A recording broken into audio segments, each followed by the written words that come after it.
Son las 7:19 en Contacto Directo. Betty Amores, asambleísta, candidata a la reelección por Pichincha, miembro del Movimiento Ruptura, nos acompaña esta mañana. Bienvenida y muchísimas gracias por estar con nosotros.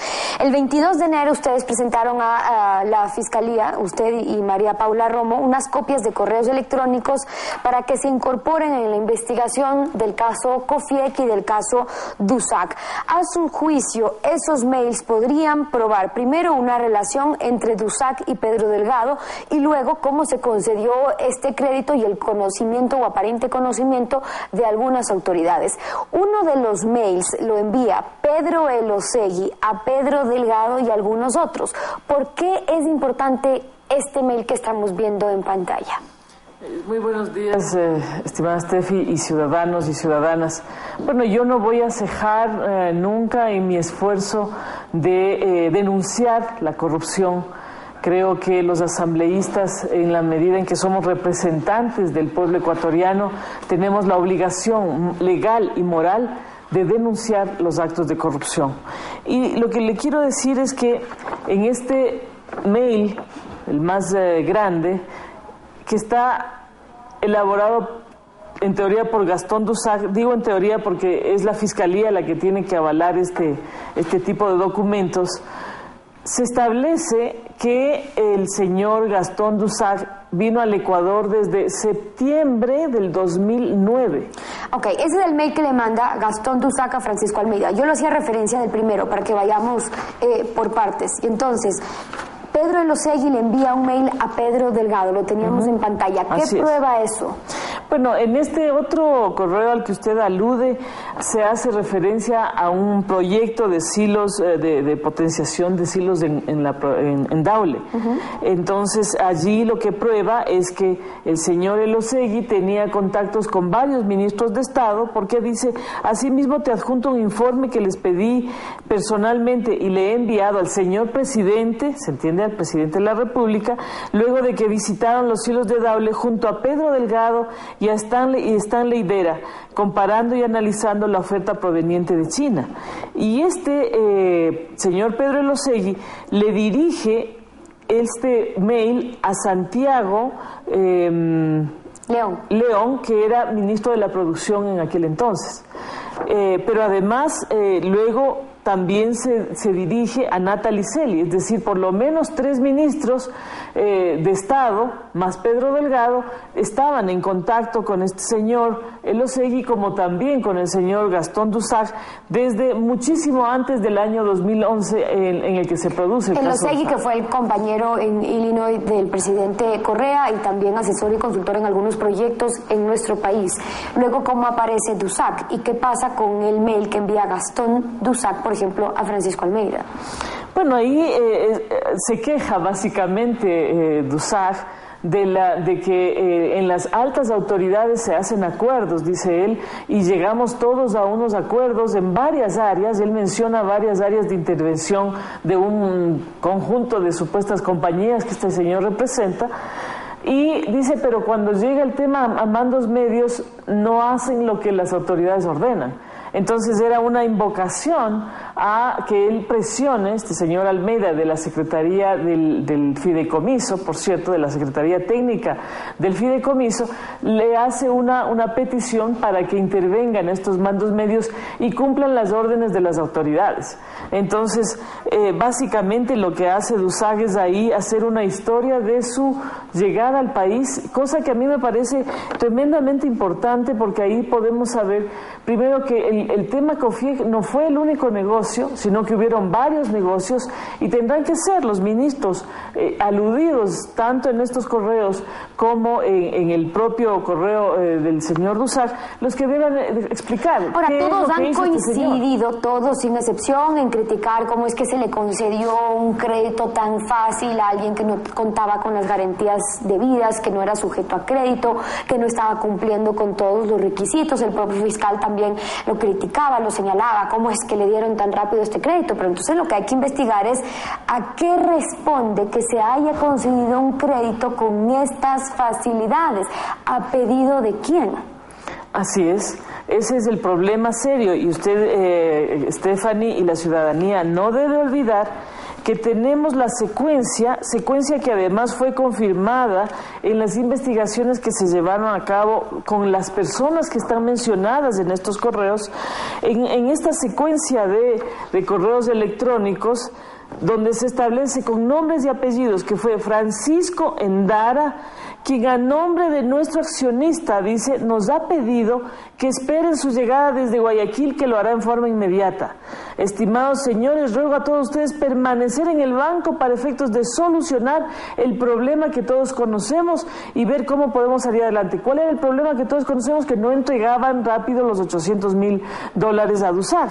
Y luego, por favor, Germánico, dispón que estas personas me esperen en Quito. ¿Quién firma? Francisco Endara, ¿no es cierto? Y yo estoy en el avión ya de regreso y me parece muy preocupante este caso y me han solicitado tomar medidas. ¿Qué medidas? Sancionatorias. Y ese mismo día, o sea, yo digo, cuando hay la comisión de un delito, hay lo que se denomina un conjunto de elementos, ¿verdad?, causales, que hacen un nexo causal, ¿verdad? Si es que el 20 de diciembre a las 15:52 hay presión de este señor Francisco Endara a nombre del accionista principal de COFIEC, que es 96.5% era la AGD, y si es que horas después, es decir, a las 17:53 del mismo día, nexo causal clarísimo, se produce el primer desembolso y luego a las 18 horas, o sea, 7 minutos después, se produce el segundo desembolso. Esto es un nexo causal pero innegable. Y ahora, todo esto se ha presentado a la Fiscalía. También el informe de la Comisión de Fiscalización, que contiene el informe del Superintendente de Bancos, que señala que existe un crédito vinculado y otras informaciones que ustedes también lo han hecho. Pero ¿qué ha pasado? En 4 meses no existe una instrucción fiscal, sino solamente una indagación que puede durar hasta un año. Y entonces, ¿qué pasa? Un año después, cuando ya se toma una resolución, la mitad de la gente ya se ha olvidado de lo que realmente ha ocurrido, como ha pasado en otros casos, y quizás ahí muere el tema. Y entonces, ¿cómo debería estar actuando la Fiscalía con todo lo que se ha entregado? O sea, la Fiscalía ha dicho, bueno, con conocimiento del fiscal, les pusimos primero en la cárcel a los 2 integrantes del directorio de COFIEG, pero ellos mismos se equivocaron y como que el fiscal no hizo nada frente al equívoco. Entonces después dicen que no tenía competencia el juez que ordenó la prisión preventiva de estas personas y que además este juez ordena la nulidad de todo lo actuado en el caso COFIEG, ya por peculado o no sé cuál fue la figura que aludió el fiscal. Y de ahí se ha quedado quieto. Entonces yo lo que quiero decirle al fiscal general, señor fiscal general, al margen de que estemos en un proceso electoral, usted tiene la obligación de perseguir a quienes han perjudicado al pueblo ecuatoriano. Y tiene la obligación de exigir que ese proceso penal contra el señor Gastón DUSAG, pero también miembros del directorio de COFIEG, como también el señor Francisco Endara, como también el señor Pedro Delgado, se responsabilicen y sean sancionados por el Estado. Bueno, pero dentro de esto también está la responsabilidad de la Asamblea, la actual y la próxima, que tendría que tomar este caso, porque recordemos que la Fiscalía está sujeta al control político, el fiscal, al control político de la Asamblea. Y entonces, ¿qué ocurre? Que la Contraloría, la Superintendencia de Bancos pueden identificar cuál es el problema, pasar esos indicios de responsabilidad, pero es la Fiscalía quien tiene que actuar. Hace más de 3 años nosotros hemos recordado en los últimos días cómo el Contralor decía que ha presentado cientos de informes con indicios de responsabilidad penal y le hacía un llamado al fiscal en ese entonces, Washington Pensantes, diciéndole, Washington, por favor, haz algo. Y entonces, si es que hay una inacción que ustedes consideren por parte de la Fiscalía, usted, por ejemplo, de llegar a la próxima asamblea, ¿va a llamar o va a solicitar un juicio político? Yo sí. Creo que es absolutamente indispensable tomar cuentas a las autoridades que han dejado de cumplir sus responsabilidades constitucionales. Y yo creo que ahí hay varios responsables. Yo ahí quiero señalar con absoluta claridad, no es cuestión de decir, bueno, el Parlamento no ha hecho nada y los únicos que hemos dicho algo han sido los de la prensa. Yo creo que sí, la prensa libre ha hecho un papel bien importante de apoyar en el tema de las denuncias, pero no metamos a todos los asambleístas en un saco, en un mismo saco. quien le habla personalmente, a riesgo de mi propia vida, porque he sido frecuentemente amenazada por la integridad física mía y de los miembros de mi familia, de mis 2 hijas y de mi esposo. A pesar de eso, he mantenido una línea de denuncia de los actos de corrupción, señalando con nombres y apellidos lo que debía hacerse. Y no he sido yo la única. Hemos sido varios asambleístas muy claramente conocidos por la ciudadanía los que hemos hecho cargo de estos temas. ¿Qué ha pasado? Pero, ¿qué es lo que ha pasado? Que ha habido una mayoría oficialista que ha intentado tapar el sol con un dedo. El sol es que aquí hay un problema gravísimo de corrupción de este gobierno.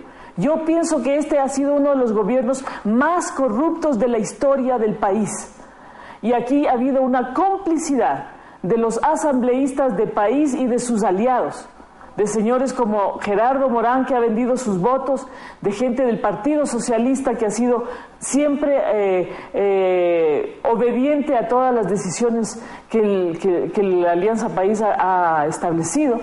Y entonces esa mayoría, no todo el Parlamento, esa mayoría ha impedido que se hagan los juicios políticos que correspondían. Ahí están los retos de la próxima Asamblea en cuanto a fiscalización, y por eso termino preguntándole qué reformas van a plantear ustedes de llegar a una próxima Asamblea para recuperar su instancia fiscalizadora propia de todos los asambleístas, no solamente de unos 6, por ejemplo, que son mayoría dentro de una comisión de fiscalización y que terminan decidiendo si procede o no un juicio político. Lo primero es pedirle a la ciudadanía que vote por personas que garanticen honestidad, transparencia en el uso de los recursos del pueblo ecuatoriano. Y eso supone no tener una asamblea de borregos, no tener una asamblea de personas que obedecen órdenes al margen de la legalidad o no de esas órdenes. Eso es la primera cosa. Y eso va a ocurrir en este día 17 de febrero. Y eso depende del pueblo. Si mañana o pasado la asamblea vuelve a tener una mayoría del partido oficialista, tenga usted la absoluta certeza de que no habrá fiscalización y no importará ya absolutamente nada, porque lo que se seguirá haciendo es la complicidad de los actos de corrupción. Si es que nosotros logramos tener una mayoría dentro de la Asamblea, no pierdan la esperanza, queridos ciudadanos y ciudadanas. Allí estaremos fiscalizando todo acto de corrupción que se haya cometido en la gestión de la... Y esa es la postura de Betty Amores, candidata a asambleísta a la reelección ahora por ruptura. Gracias por haber estado con nosotros. Son las